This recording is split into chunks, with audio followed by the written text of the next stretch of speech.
Hello everybody, welcome back to our YouTube channel. Today in this video I am talking about Amazon.com stock. In this video I am talking about 127.13 US dollar with 2.04% negative in a day. We can easily see stock was volatile for a day.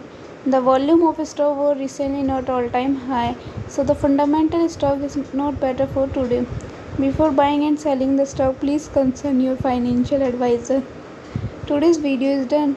Thanks for watching. Please subscribe my YouTube channel and like the video, and also comment all related queries.